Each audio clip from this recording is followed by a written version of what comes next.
every asset rally as the US Federal Reserve resumed its rate cutting cycle.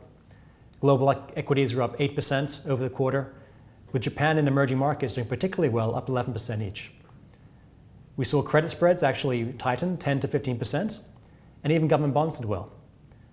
Weaker than expected job growth allowed the Federal Reserve to cut rates and actually price further rate cuts further out the curve, seeing the 2-year US Treasury bill rally around 11 basis points over the quarter. Despite rate cuts, the US dollar actually staged a counter-trend rally, rallying 1% over the quarter, thanks to weakness in Japanese yen and also the British pound.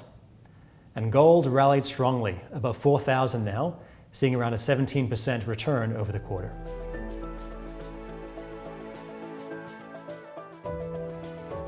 The Schroders Real Return Fund wholesale class delivered 5% over the quarter net of fees, bringing the 1-year return to 12% over the year. Gold miners was a particularly strong performer, up about 50% over the quarter, delivering to returns, along with gold, which is up almost 17%. Apart from that, equities delivered, along with our Australian BBB corporates, insurance-linked securities, and emerging market debt. Pretty much every asset class added to performance other than currency because the Aussie dollar rallied on the margin over the quarter.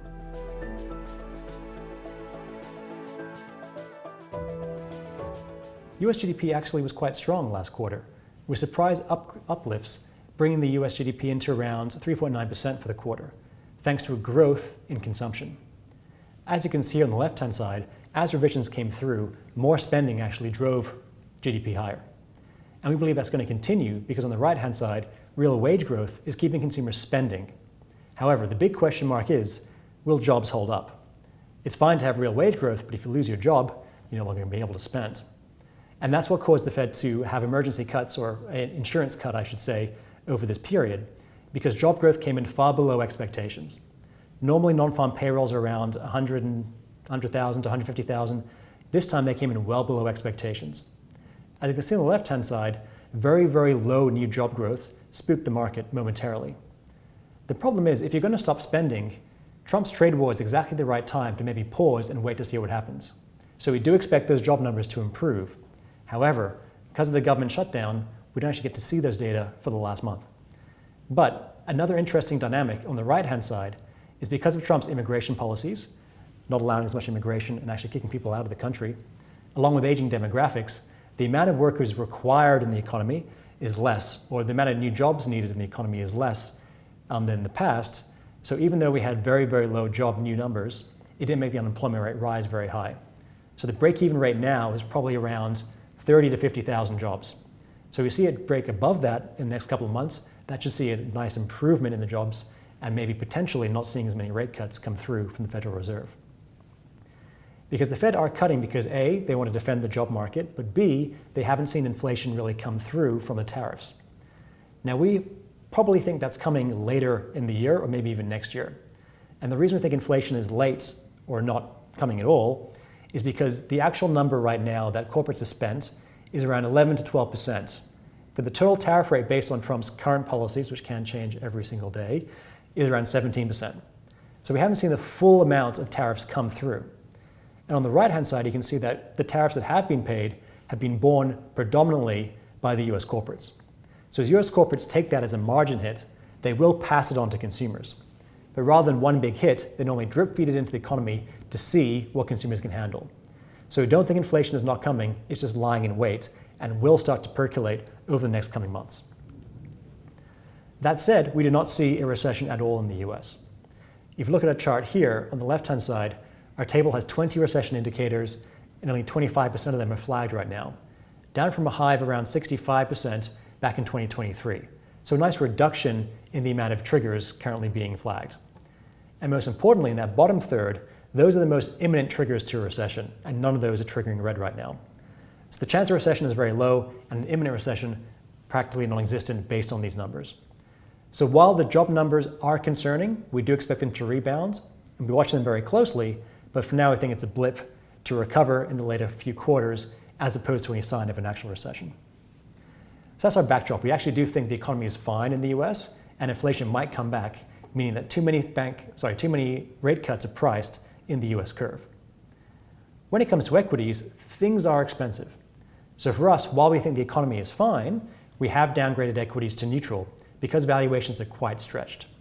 You can see on the left-hand side, the US stands out as the most expensive market. And on the right-hand side, concerningly, positioning is very, very stretched in US equities. When this was cut at the end of the month, it was around 1.7 standard deviations long, and about a day ago it was about 2.2 standard deviations long, the highest since 2017.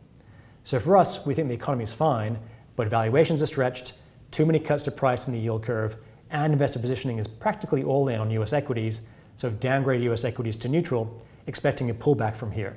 But that'll be an opportunity to buy the dip. When it comes to credit, you can see credit spreads are very tight everywhere. Red means very expensive or very tight spreads, and places like US high yield are in the 5th percentile, meaning spreads have only been tighter 5% of their history. So we're neutral on credit, but we don't like US at all when it comes to corporate credit. Instead, we prefer Europe and Australia, where valuations are more attractive. We also like securitized credit. That's mortgage-backed securities, for example, in the US. As you can see in the middle there, far more attractive spreads relative to corporate credit. And finally, if you see here our scorecard for our fund, you see we've downgraded equities on the margins to neutral, again, raising some dry powder to buy the dip. We've also seen us downgrade US high yield and European high yield because spreads are too tight, but investment grade, we still prefer Europe and Australia. And of course, we do like mortgage-backed securities, particularly US mortgage-backed securities. In EM, we like local currency bonds over hard currency, and duration across the board we've downgraded because too many cuts around the world of price and markets other than Australia. So we do like to hold long-end bonds in Australia, and we're short front-end bonds in the US. Finally, on currency, we have remained negative on the US dollar, but we do expect a short-term bounce given how far it's fallen recently. More medium-term, we prefer the euro, Japanese yen, and other currencies like the Swiss franc.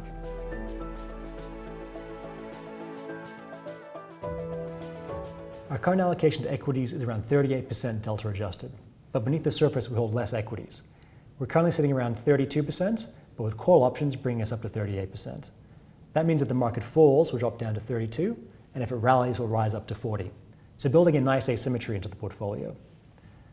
Throughout the fund, we've actually reduced credits by about 10%, a mix of IG, investment grade, and high yield, given how tight spreads are, raising some cash to potentially buy equities if there is a dip. At the same time, we've brought down our duration quite dramatically from 2 years to 1 year over the quarter, given we do believe too many rate cuts are priced. The way we're managing our portfolio is favoring credit in Europe, Australia, and securitized, as you can see here, along with the more emerging market debt. During the quarter, we did add to gold and gold miners after Powell came out more dovish than expected. We saw a pretty strong rally after that period. But for now, we're sitting pretty with some cash under the surface around 8%, looking to buy equities if we do see a pullback, given our positive view on the economy.